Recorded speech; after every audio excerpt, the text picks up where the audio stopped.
तीन राज्यों के सरप्राइज 2024 के लोकसभा चुनाव के लिहाज से प्रधानमंत्री नरेंद्र मोदी का मास्टर स्ट्रोक माना जा रहा है। बीजेपी ने तीनों राज्यों में दलितों को अच्छी खासी तवज्जो दी। दलितों को सोचिए जरा, अब इसको कैसे हम ट्रांसलेट करते हैं। पूरे देश में अनुसूचित जाति के लिए 84 लोकसभा सीटें रिजर्व हैं, जिनमें यूपी में 17 सीट, पश्चिम बंगाल में 10 सीट, बिहार में 6 सीट, राजस्थान में 4 और मध्य प्रदेश में 4 सीटें आरक्षित। बीजेपी ने अनुसूचित जनजातीय आदिवासी वोटर्स पर अपना फोकस बढ़ाया है। इसी रणनीति के तहत बीजेपी ने आदिवासी द्रौपदी मुर्मू को राष्ट्रपति बनाया। अब राज्यों में भी आदिवासी वर्ग को तरजीह मिली। पूरे देश में अनुसूचित जनजाति के लिए 47 सीटें रिजर्व हैं। इनमें छत्तीसगढ़ में 4 लोकसभा सीटें हैं, झारखंड में 5 हैं, मध्य प्रदेश में 6 हैं, ओडिशा में 5 और गुजरात में 4 सीटें आती हैं। बीजेपी दलित और आदिवासी पर फोकस इसलिए भी कर रही है क्योंकि 2019 के लोकसभा चुनाव में बीजेपी ने दलित और आदिवासी वर्ग के लिए आरक्षित कुल 131 सीटों में से 78 सीटें जीती थी। अब बीजेपी चाहती है कि 2024 के लोकसभा चुनाव में इस संख्या को बढ़ाया जाए। यही वजह है कि बीजेपी ने दलित और आदिवासी चेहरों पर बड़ा दांव चलाया। तीन राज्यों में बीजेपी के सरप्राइज करने वाले फैसले को ध्यान में रखें तो आपको समझ में आ जाएगा कि बीजेपी ने हर वर्ग को साधा है। राजस्थान में डिप्टी सीएम बनाई गई दिया कुमारी राजपूत है। विधानसभा अध्यक्ष बनाए गए वासुदेव देवनानी सिंधी समुदाय से आते हैं। राजस्थान के फैसले के बाद इन दोनों ने क्या कहा, आइए देखते हैं। फिर आपको प्रधानमंत्री मोदी की सरप्राइज करने वाले फैसले के पीछे की वजह भी बताएंगे। मैं ग्रेटफुल हूँ, बहुत खुश हूँ और बहुत धन्यवाद देती हूँ कि मुझे ये जिम्मेदारी सौंपी और एक साथ मिलकर हम लोग काम करेंगे और बहुत मैं आभार व्यक्त करती हूँ। जनता ने बहुत काम किया। हमारे प्रधानमंत्री जी का जो एक जादू था, जिस तरह से मोदी जी पे सब विश्वास करते हैं, उनकी योजनाओं पे करते हैं, केंद्र सरकार पे करते हैं, इस वजह से मैं जीती हूँ। इन सारे अनुभवों का लाभ लेते हुए निश्चित आगामी जो मेरी जिम्मेदारी है उसका निर्वहन करूंगा। इससे पक्ष और विपक्ष दोनों को साथ लेकर के इस जिम्मेदारी का निर्वहन करेंगे। तो हम सबका लक्ष्य होगा कि राजस्थान का सुशासन मिलना और राजस्थान का विकास करना। इसमें हम पक्ष और विपक्ष दोनों को लेकर के विधानसभा की कार्रवाई अच्छी तरह चलाएंगे।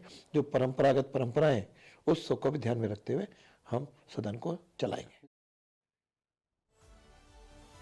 जिस वक्त ज्यादातर पॉलिटिकल एक्सपर्ट कद्दावर नेताओं को सीएम की रेस में बता रहे थे, बीजेपी ने नए चेहरे को आगे करके सबको हैरान कर दिया है। सवाल यह है कि बीजेपी ने मुख्यमंत्री को लेकर इस तरह का चौंकाने वाला फैसला क्यों लिया है। पहली वजह 2024 के लिहाज से सोशल इंजीनियरिंग। जिस बीजेपी को पहले ब्राह्मण बनिया की पार्टी कहा जाता था, उसे अब अगड़ा, पिछड़ा, महिला, ओबीसी, दलित और आदिवासी यानी सबकी पार्टी में बदलने की कवायद चल रही है। दूसरी वजह बीजेपी राज्यों में नए चेहरों को बड़ा रोल देकर भविष्य की राजनीति कर रही है। ये एक तरह से पार्टी में जनरेशनल चेंज यानी पीढ़ीगत बदलाव की कोशिश है। तीसरी वजह, तीनों ही राज्यों में मुख्यमंत्री की रेस में कई पुराने और दिग्गज नेता थे। पुराने नेताओं में से किसी एक को सीएम बनाने से गुटबाजी हावी होने का खतरा था। ऐसे में बीजेपी आलाकमान ने नए चेहरों को आगे करके सारी गुटबाजी को ध्वस्त कर दिया। चौथी वजह, बीजेपी ने इस सरप्राइज के जरिए कार्यकर्ताओं को एक बड़ा मैसेज देने की कोशिश की है। वो मैसेज है, पार्टी के मेहनती कार्यकर्ताओं और नेताओं को उनकी मेहनत का फल मिलता है। पांचवी वजह, इस तरह के फैसले से बीजेपी ने राज्य स्तर पर पैदा हुई एंटी इनकम्बेंसी को खत्म करने की कोशिश भी की। बीजेपी ने यही रणनीति गुजरात में भी अपनाई। अब विजय रूपाणी को हटाकर भूपेंद्र पटेल को सीएम बनाया गया। यही फॉर्मूला उत्तराखंड में भी अपनाया गया, जब पुष्कर सिंह धामी जैसे युवा नेता को मुख्यमंत्री बनाया गया। दोनों ही राज्यों में बीजेपी ने के लिए फॉर्मूला हिट रहा। दलित, आदिवासी और ओबीसी 2024 चुनाव के लिए कितना अहम है, ये तो बिल्कुल क्लियर हो चुका है। लेकिन सवाल यह है कि राजस्थान में भजन लाल शर्मा के तौर पर ब्राह्मण चेहरे को क्यों चुना गया, वो भी तब जब राजस्थान में ब्राह्मणों की से ज्यादा आबादी जाट, गुर्जर, राजपूत और दलित वर्ग की है। दरअसल इसके पीछे की वजह 2024 के चुनाव से जुड़ी हुई है। पहली बात, बीजेपी ने एक राज्य में ब्राह्मण को सीएम बनाकर अपने कोर वोटर को एक मैसेज दिया। दूसरी बात, इस फैसले का असर राजस्थान के साथ साथ यूपी, मध्य प्रदेश, हरियाणा और बिहार में पड़ सकता है।